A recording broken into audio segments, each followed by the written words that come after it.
Muy bien, pues muchas gracias, Nicole, y agradecer a Nitia la invitación a hablar sobre la muerte. Yo creo que en este momento todos nos hemos visto sacudidos por esta situación, ¿no? Del COVID, en la que nos ha puesto la muerte delante y nos ha también como generado una conciencia quizás más aguda de la muerte, y encuentro que es como muy importante, ¿no? Que compartamos reflexiones o experiencias desde lo que hemos podido vivir algunos profesionales, no tanto en la situación de COVID, sino en el acompañamiento a situaciones de enfermedad, que es cuando la muerte está anunciada, ¿no? Y cuando eso también provoca una serie de cosas en las personas. Entonces, mi trabajo durante 10 años ha sido en sanidad pública, en equipos domiciliarios, atendiendo en cuidados paliativos con equipos sanitarios.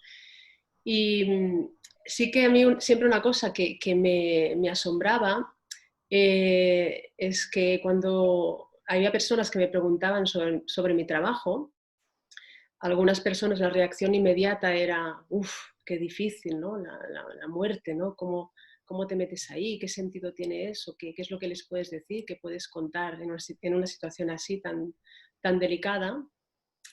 Pero en cambio a otras personas, y quizás a personas que estaban más en el ámbito espiritual, la respuesta era totalmente contraria, ¿no? Decían, oh, qué bonito, qué bien, qué aprendizaje, ¿no? Qué oportunidad. Eh, y en realidad un poco mi reflexión es que seguramente mi trabajo tenía de las dos cosas, ¿no? Es decir, una parte de dureza, una parte difícil de estar tan en contacto directo con la muerte, con el sufrimiento, y también esa parte de oportunidad. Y un poco esto forma parte de la muerte. Es decir, yo diría, la muerte no es ni tan mala ni tan buena. Tiene partes muy difíciles y partes de una tremenda oportunidad, ¿no? Y bueno, ya hablaré desde mi perspectiva, que es la psicológica, pero siempre también desde una perspectiva asistencial y espiritual. Y bueno, intentando un poco como daros algunas ideas que las he sintetizado en 4 porque tenemos poquito rato, y después en las preguntas pues podremos explayarnos un poquito más, ¿no? La primera idea para mí es importante y tiene que ver con que no hay mayor crisis existencial que afrontar la propia muerte. Esto lo decía William Breitbart, que es un psiquiatra que trabaja en Nueva York, ¿no? Y realmente, claro, es que quizás no hay nada más difícil que la muerte, cuando la tenemos que afrontar o cuando la tenemos que acompañar. Y sobre todo también es muy difícil tener conciencia real de la propia muerte, que no sea tanto la abstracción, ¿no? Lo que pensamos, ahora mismo pensamos en la muerte la mayoría, pero sin tener una situación que nos apremia, una situación de enfermedad. Cuando la muerte está cerca, esto implica siempre algún tipo de sufrimiento o muchos sufrimientos a la vez. Pueden ser sufrimientos emocionales, sufrimientos físicos del cuerpo, también sufrimientos sociales, económicos, espirituales, con lo cual es un camino en el que en algún punto habrá sufrimiento y tendremos que ver qué hacer con ese sufrimiento, ¿no? Que aparte no solo lo vive la persona que está padeciendo la situación en primera persona, sino también todo su entorno, todo el entorno se ve afectado sumamente por esta situación, ¿no? Y por eso quería empezar por ahí, ¿no? Porque la muerte, cuando ya no es una abstracción, cuando es algo que se siente, es algo que se vive en el cuerpo, ¿no? Que el cuerpo duele, el cuerpo cambia, el cuerpo se va haciendo pues cada vez más débil, más pesado, ¿no? Es algo que se siente en los huesos y eso realmente pasa del mundo de las ideas a algo mucho más aterrizado, ¿no? Y que por supuesto para muchas personas implica pues diferentes tipos de sufrimientos, ¿no? Por los que tendrán que atravesar, ¿no? Y también nos pone en la situación de que en esta crisis, ¿no? Que puede ser una crisis, como decías, es tanto individual como familiar, pero en esta crisis tampoco no es igual para todos, ¿no? Porque hay situaciones que claramente son favorecedoras y otras que en cambio dificultan muchísimo, muchísimo el proceso. Y las situaciones favorecedoras o desfavorecedoras pueden ser tanto externas, es decir, el proceso tendrá su propio ritmo, hay enfermedades más difíciles que otras, hay situaciones más difíciles que otras, o si se tiene o no recursos, si se tiene o no un equipo de cuidados competente que está al lado, si se tienen familiares con ganas de cuidar, que a veces no es así. Pero también hay condiciones que son internas, ¿no? de la propia persona. Y a veces obviamos que, claro, cada persona es distinta y llega a este momento vital, de reto vital, pues con una mochila diferente. Y también a veces o con más recursos o con menos recursos, ¿no?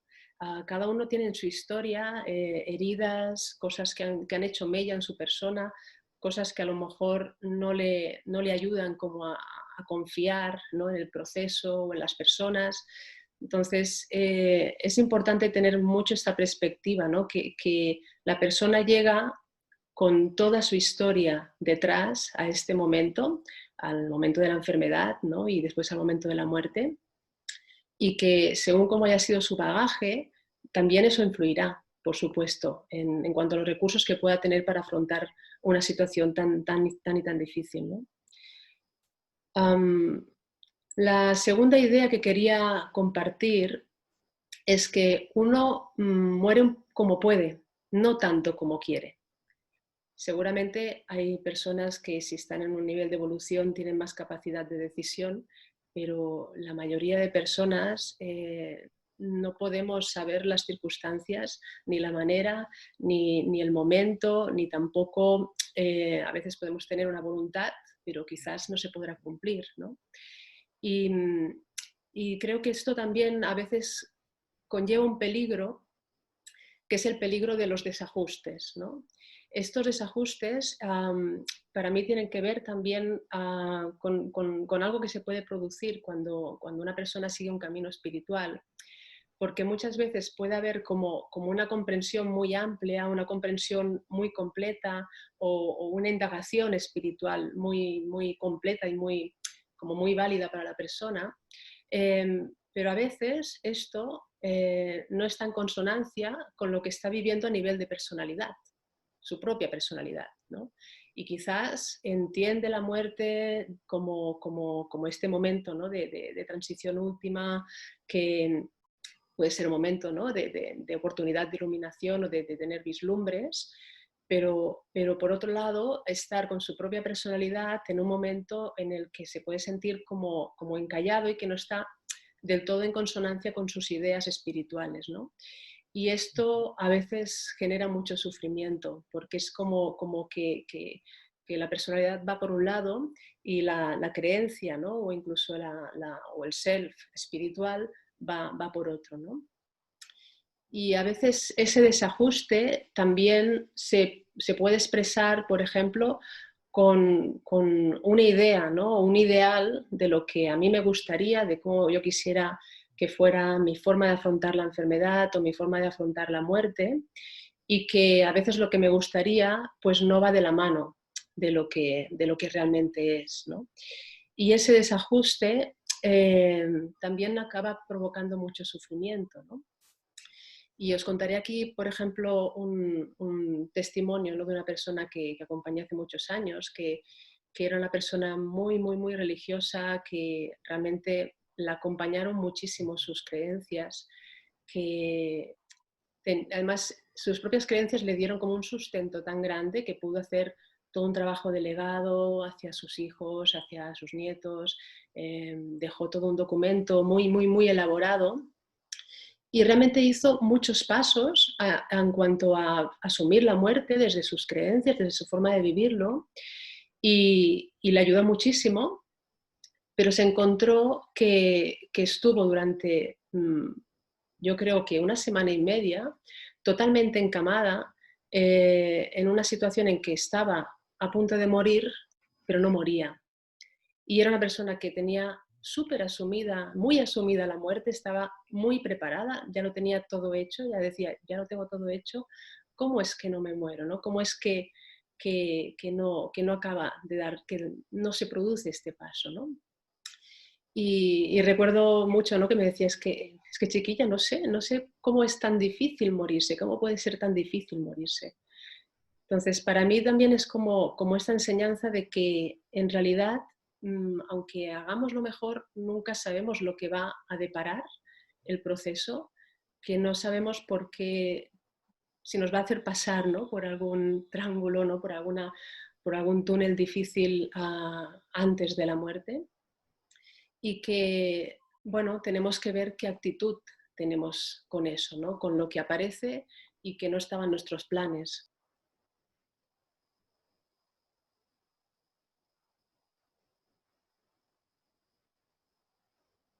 Es que ahora, perdonad que se me había silenciado.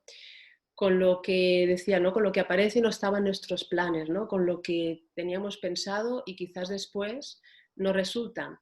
Y yo creo que la vida continuamente nos sorprende y en la muerte realmente muchos ideales caen porque lo que hay es la realidad, ¿no? Y la realidad a veces sí que puede ser como en consonancia con lo que me gustaría, pero a veces no. A veces no es así, ¿no? Em, También esto nos lleva a un punto, yo creo, importante, ¿no?, que es el de las expectativas, que en realidad, sí, yo creo que una de las actitudes que mejor ayudan en el momento de la muerte es cómo estar un poquito más allá, no ir más allá de lo que es más difícil, que es el miedo, pero también de las expectativas, ¿no? Porque la expectativa muchas veces puede, en lugar de ayudar, generar un freno, ¿no? Una cosa en la que yo me ubico, que quiero que sea así, muchas veces acaba generando el resultado contrario, ¿no? Es como el que busca la felicidad de forma casi compulsiva, pues lo que puede generar es que eso no lo acabe de encontrar, ¿no? Entonces tenemos que ensayar como algún tipo de actitud que sea diferente y sobre todo observar cuándo aparece alguna exigencia con nosotros mismos. Yo creo que eso es importante, ¿no? Porque a veces desde la exigencia de un buen morir, pues en lugar de facilitar el proceso, ¿no?, y de darle como fluidez al proceso, pues se le puede poner trabas. Entonces, después de estos dos puntos, para mí hay otro que también es importante, que tiene que ver con que la aceptación, que diríamos que es como una actitud que sabemos que ayuda, por supuesto, ¿no? Pero la aceptación no es la meta, sino que es el camino. ¿Esto qué significa? Por supuesto que es sano y es bueno, ¿no?, que podamos asumir cuando estamos en una situación final, ¿no?, que afrontamos la situación de final de vida, poder aceptar esta situación, pero en realidad en el camino, ¿no?, nos encontraremos en que tendremos que aceptar muchas otras cosas, ¿no? El hecho de quizás no encontrarnos como nos gustaría, el hecho de tener que afrontar a lo mejor una situación de pérdida, ¿no?, de ir perdiendo facultades o de ir perdiendo un rol, una forma de funcionar, lo que puedo aportar al mundo.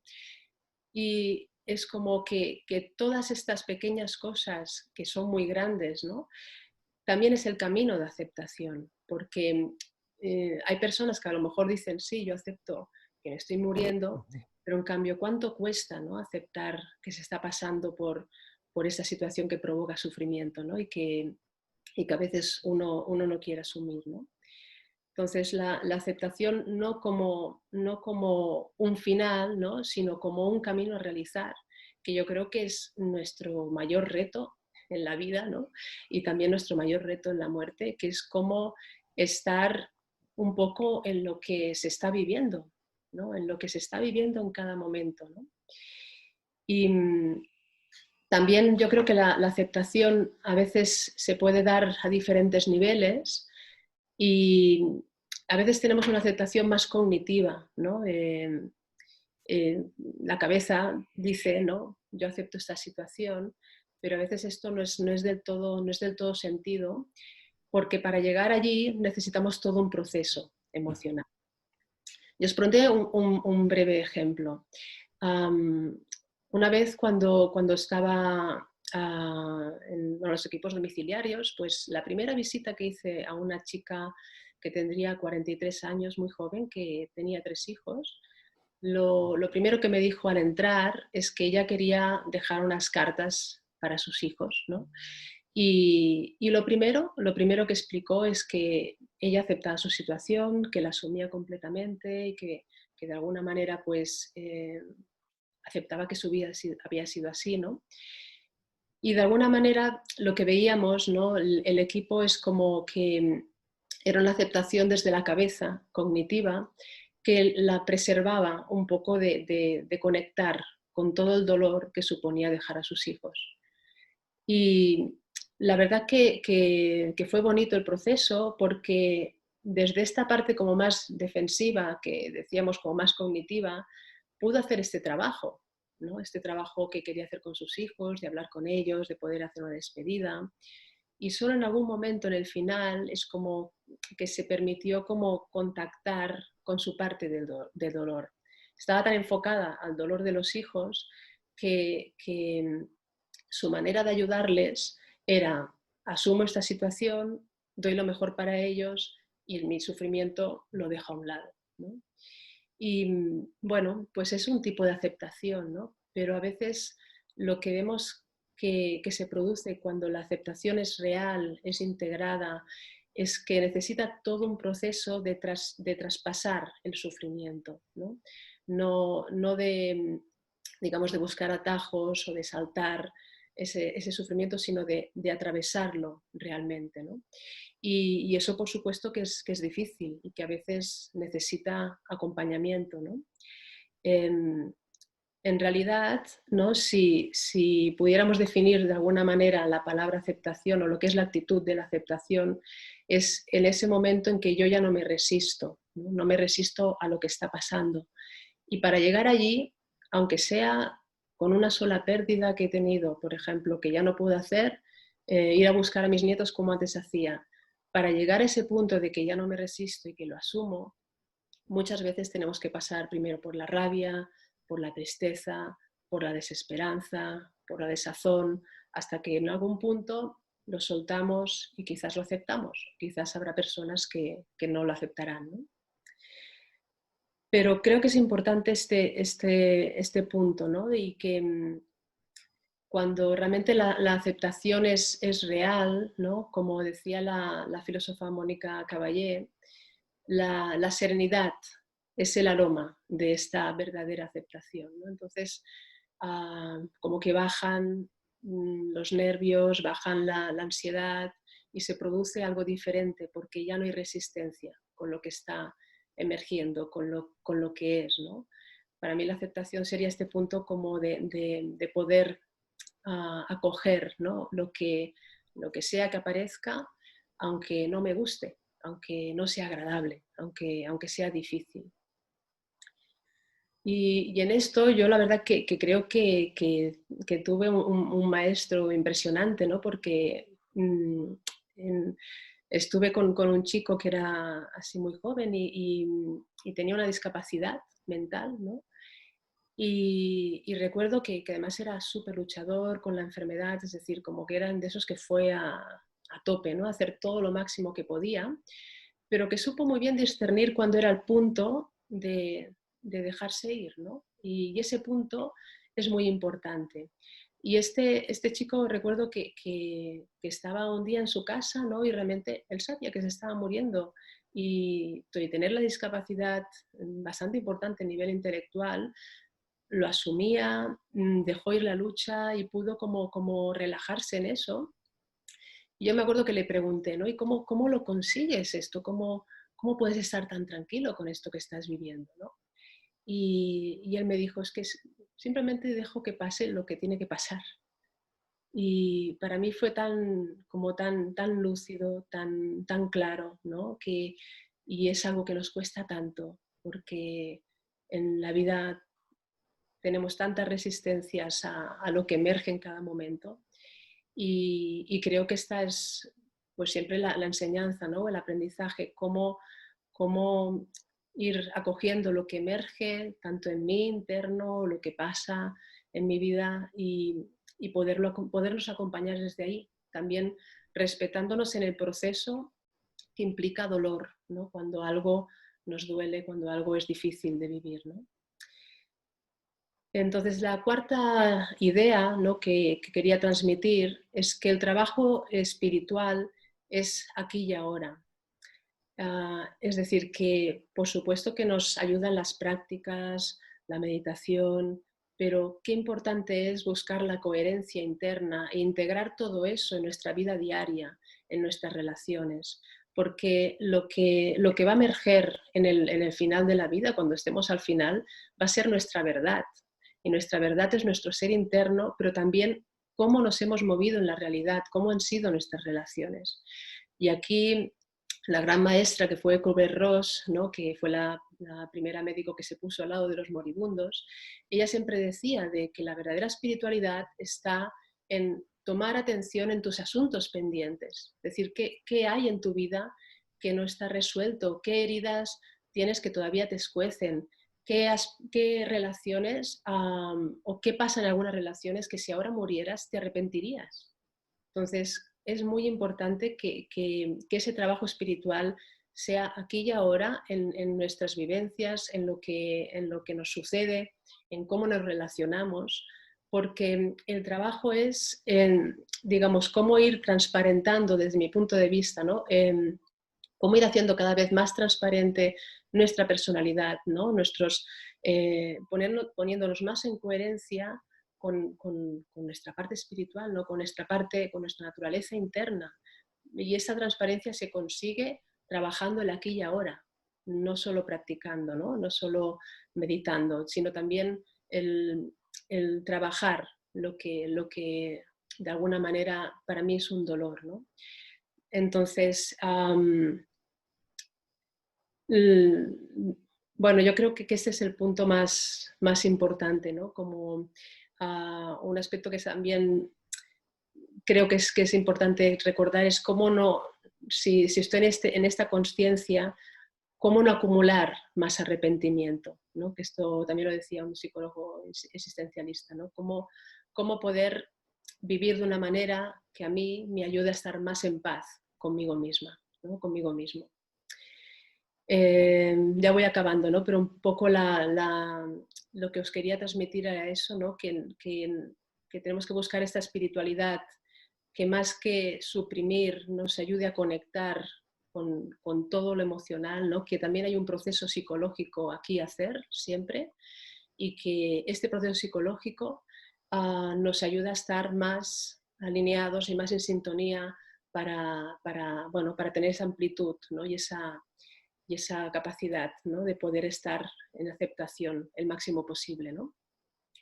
Entonces será un poco esta espiritualidad que mira de sanar las heridas emocionales y sobre todo también sanar nuestras relaciones, porque los asuntos pendientes, la mayoría, están en las relaciones.